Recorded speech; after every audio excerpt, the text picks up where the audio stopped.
त्यांच्यामध्ये भांडण आहे. मेन पॉईंट तुम्ही सांगितलं ना म्हणून सांगतो. मी जेव्हा ऐका कोणी मला माहिती देतं ना, माझं पूर्ण ऐकून माझा विषय पूर्ण करा. मला ऐका माहिती देतो ना, ऐका कोणी जेव्हा मला माहिती देईल ना किंवा जोपर्यंत कागदपत्रामध्ये मी स्वतः पडताळत नाही ना तोपर्यंत मी बोलत नाही महापौर महोदय. हे सगळे रेकॉर्ड आहेत ना, हे सगळे रेकॉर्ड आहेत ना. ह्याच्यातलं एक वाक्य खोटं असेल तर तुम्ही मी स्वतः पडताळणी केल्याशिवाय कुठलाही विषय बोलत नाही. मी स्वतः समजून घेतो, ते वाचतो आणि त्याच्यानंतरच बोलतो. त्यामुळे तुम्हाला जे आता मी बोललो ना हे इन्फॉर्मेशन आहे ना वेबसाईट वरची आहे. त्याला काय म्हणायचंय, कोणाचं त्यांचं राजकारण सोडून द्यावं. आपल्याला शहराची काळजी आहे ना, जे काही आहे ते आपल्याला करायचं. प्रशासन जर हे करणार नसेल, साहेब आपण बोलून गेलो, महासभा घेतली केली, तुम्ही म्हणता तसं लिखा, आम्ही लिहिलं सगळं, पण त्याचा उपयोग काय जर प्रशासन सांगतो. आता झाला का विषय मंजूर करू, विषय मग त्याचा उपयोग काय ते सांगतो. विषय मंजूर आता सांगतो मी तुम्हाला.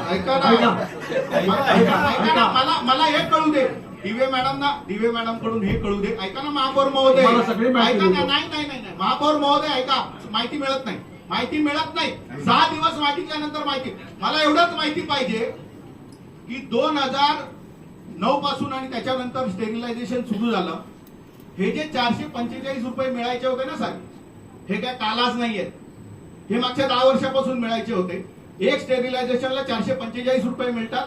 त्याच्यापैकी 375 आणि 370 आणि 75 असा त्याचा बायफर्केशन आहे. हे 445 रुपये त्याचा निधी आतापर्यंत जर माझ्या स्वतःचे पैसे असते तर मी पाठपुरावा करून वसूल केला नसता का? त्यावेळेला 60 लाख रुपये आज कोटीमध्ये आहेत ना.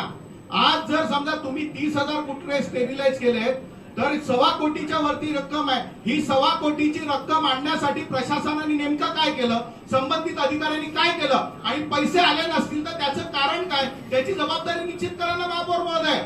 शेवटी माझ्या खिशातले पैसे द्यायचे असते तर मी घेतले असते की नाही? मला त्याचं उत्तर पाहिजे ना महापौर महोदय.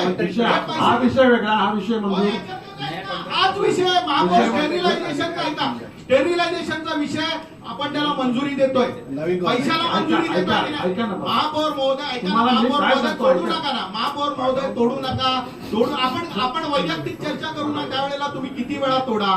मला एवढंच म्हणणं आहे की 445 रुपये जे आपल्याला घ्यायचे आहेत सीएजीच्या त्यावेळेच्या 2 कोटीच्या खर्चाच्या अगेन्स्ट मध्ये आपल्याला 60 लाख रुपये मिळणं होतं. आज तर आपला खर्च आहे तो 10-20 कोटी काय माहिती नाहीये.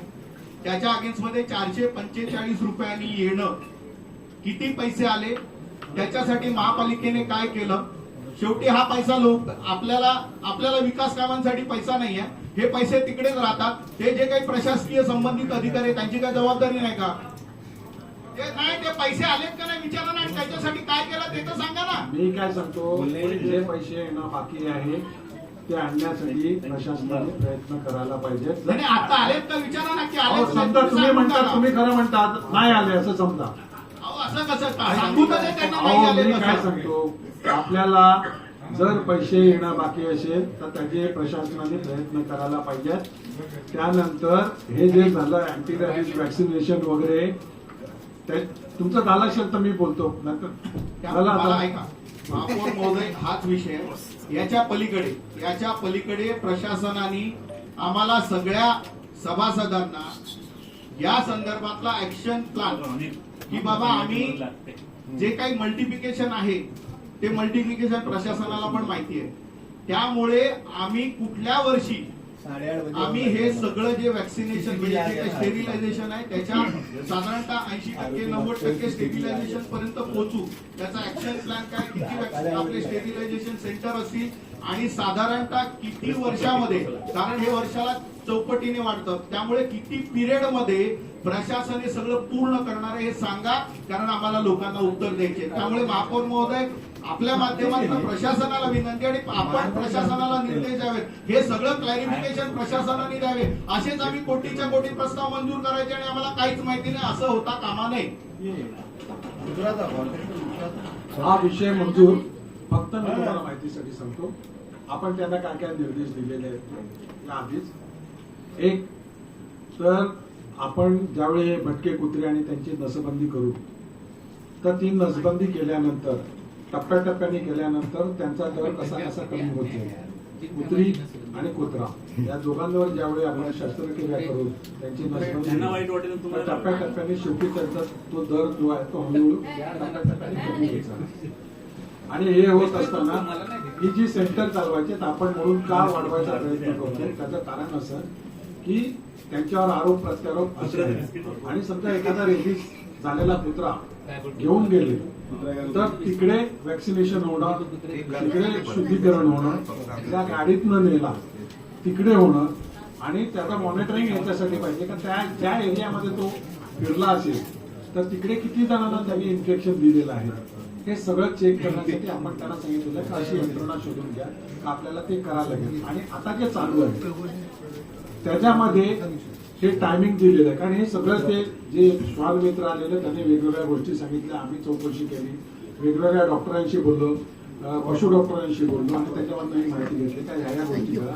तर आपल्याला हे जर आपल्याला कमी करायचं असेल, टार्गेट करायचं असेल तर किती आपल्याला समोरून लोक येतात दवाखान्यात तयार करायला किंवा ऑपरेशन करायला. दुसरं हे काही वॅक्सिनेशन आपल्याला जे करायचं ते श्वान मित्र आहेत त्यांना आपण विश्वासात घेतो ॲम्ब्युलन्स देखील आपल्याला लागेल की आपण कुत्रा न्यायचा आणि करायचं त्याच्याऐवजी आपली व्हॅन येईल, आपला डॉक्टर येईल किंवा जे प्राणी मित्र आहेत त्यांचं असं म्हणणं आहे समजा त्यांच्याकडे 10 कुत्रे आहेत तर त्यांनी सांगितलं तर ते 10च्या 10 कुत्रे एकत्र येतात तर त्यांचं वॅक्सिनेशन होतं, ते काही होऊ करत नाही किंवा तर असा टप्प्याटप्प्याने. आणि मग तो ग्रुप तयार झाला का बाबा या ठिकाणचं अमुक तारखेला की आता 6 महिन्यांनी किंवा वर्षाने आपल्याला लसीकरण ह्या सगळ्या गोष्टींचा आपण त्यांना निर्देश दिलेले आहेत का या गोष्टी करायच्या आहेत.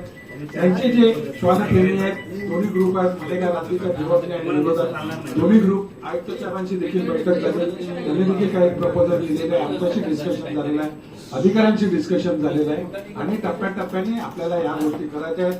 आपल्या आरोग्य सभापतींना पण या संबंधी कल्पना दिलेली, त्यांना देखील बोलवलेलं आणि त्यांना देखील सांगितलेलं का या गोष्टीमध्ये आपल्या सगळ्याच सदस्यांना प्रत्येक विभागामधल्या त्यांना विश्वासात घ्यायचं आणि तिकडे त्यांच्या ओळखीचे श्वान मित्र असतात आणि जिकडे खाद्य टाकायची जागा आहे ती कशी फायनल करता येईल, तिकडे त्यांना इन्फेक्शन कसं होणार नाही. कारण एखादा चुकीचा कुत्राला खाऊन गेला आणि दुसऱ्या गेला तर ह्या सगळ्या काय काय करता येईल त्याचा विचार विनिमय चालू आहे. तुम्हाला देखील त्याच्यामध्ये काही सल्ला मिळत असेल, माहिती मिळत असेल तर घ्या. उरलेले पैसे जे काही तुम्ही म्हणतात त्याप्रमाणे लवकरात लवकर देण्याचा प्रयत्न करू. बरोबर आहे. आपल्याला ग्रँट मिळणार आहे, आपली प्रोसिजर चालू केलेली आहे साहेबांनी, त्यामुळे त्याच्यात काही प्रॉब्लेम नाही मिळत. काही समस्या छोट्या मोठ्या आहेत त्याची पूर्तता करणं सुरू आहे आणि निश्चित ते आपल्याला मिळणार आहेत. म्हणजे प्रोसिजर त्यासाठी आधीच चालू झालेली आहे आणि त्यांचा ऍक्शन प्लॅन चालू झालेला आहे, त्याच्यामुळे आपल्याला त्याच्यामध्ये काही अडचण येणार नाही. मला वाटतं